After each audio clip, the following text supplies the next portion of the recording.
Hey, what's up guys, and welcome to another episode of World Building. As you can see, we've fleshed out a bit of a shell for the castle that we spoke about in the last episode. We have some holes for windows, some doors, and a little balcony area here, or a terrace. With our blue glass railing, of course. Lovely views to the sea, which incidentally will have boats in it later on. We'll work on that as we go. Moving upstairs, we have obviously more holes for windows. This is a sort of walkway area, all roofed. Another little balcony area to the back. And this balcony area will provide views to the dock below, and obviously interior again. And up here we have a little guard area where the guards can keep watch over the courtyard. If we take to the sky a second, you can see that we've placed it exactly where we said, on the nice flat plateau section in the hillside. But I think what we'll do is we'll skip further ahead, and you guys can see the finished product rather than seeing me go through each stage of building at this point.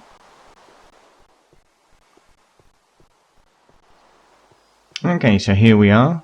Unfortunately, it's a bit of a rainy day, which may take some of the shine off things. You know, I always find that things always look better in the sunlight.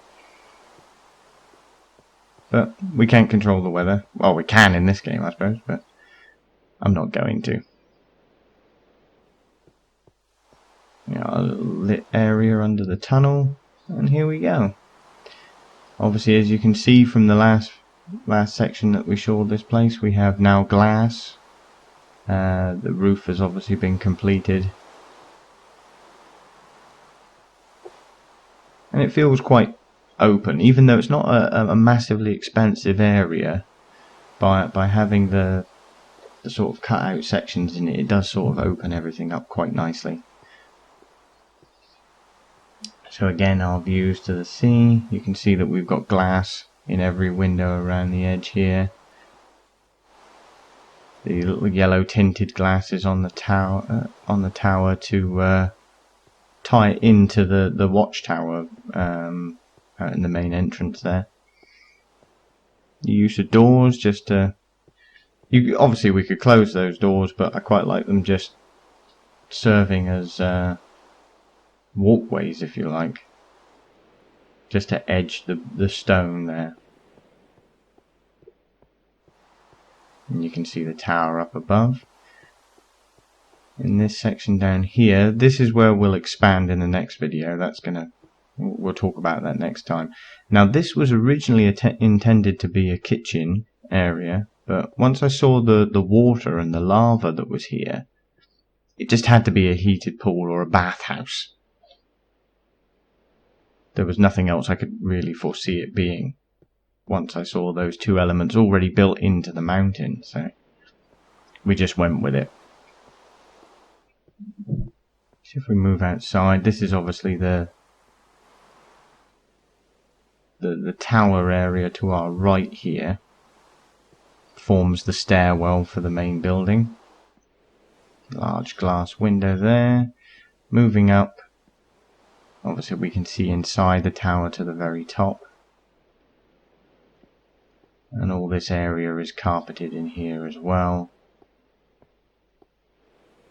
Again, the same theme runs throughout, so we have these little yellow tinges of glass here to make everything feel very uniform with the original tower that we built, the lighthouse out the front. And this moves down. I haven't given us as much as a view of the dock as I had initially hoped, but that's by the by.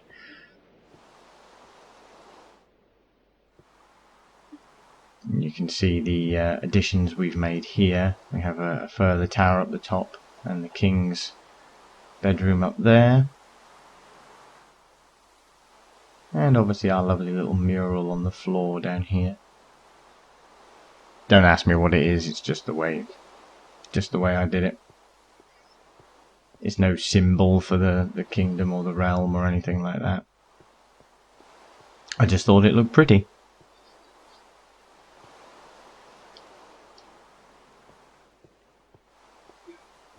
So now we'll move along to the next section. Down here we have the library, or the castle library anyway. Obviously the villagers down below will get their own library as well, but this one's purely for the royal family. And then we move out and we go into the bedroom areas. So on our right here we have bedroom number 1. A lovely spacious open plan design where you can see through everything. And they have their own balcony as well. View of the large glass window, and obviously the balcony ties on to the next one as well, although there is a partition in between. We go in, and the next room is very similar, slightly different layout. It's a slightly different size, and obviously we've sunk the lights into the wall rather than into the floor. That's mainly for logistics reasons, because what we're going to be putting below as well.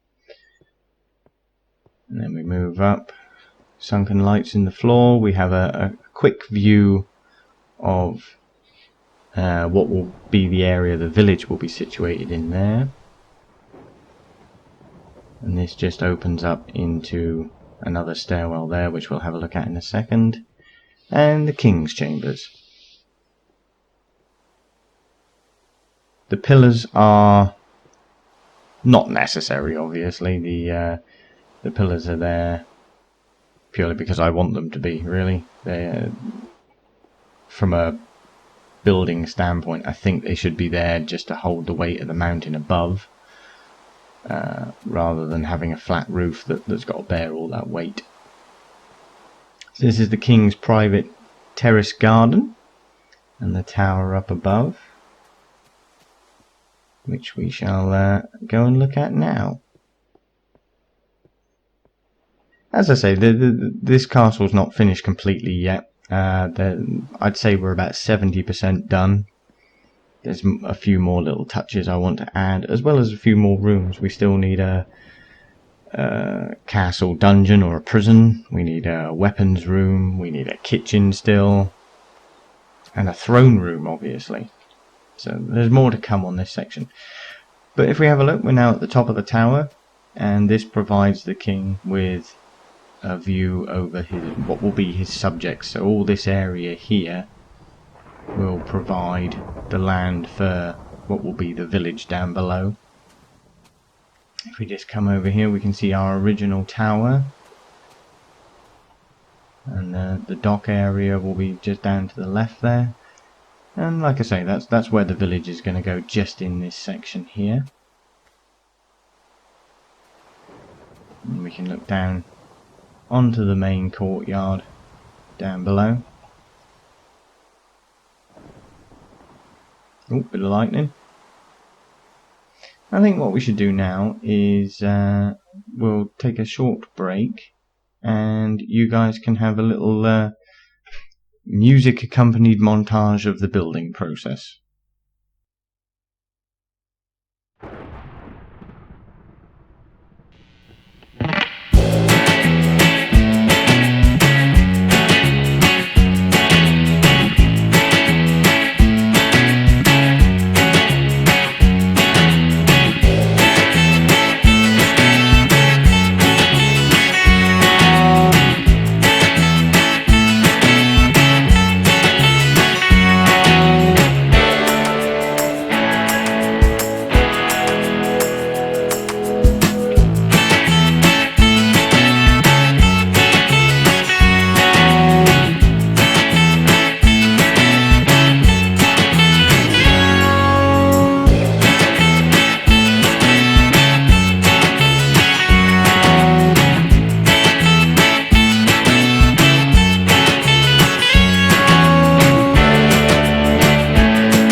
was splendid.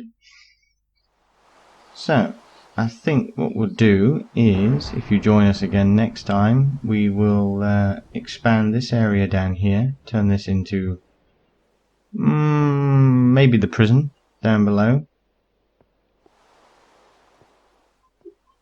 I'll have to find some room for a kitchen, and obviously the throne room as well. Yeah, I'll probably just expand out right underneath the mountain there, underneath those bedrooms, as I said before.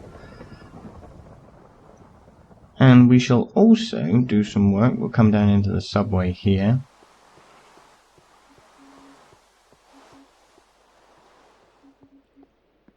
Looking a bit damp in here. The rain's coming in through the bridged area. But we shall also do some work next video on the area down here where the cave-dwelling people are going to live. And we'll come up with a few ideas for how exactly a civilization would live under here. We've got a nice expanse of cave systems and tunnels to work with. We can bed houses into the rock faces and stuff like this. And find out exactly how they're going to traverse this big open area. Alright guys and girls, thanks for watching. I hope you enjoyed the video, and we'll see you next time.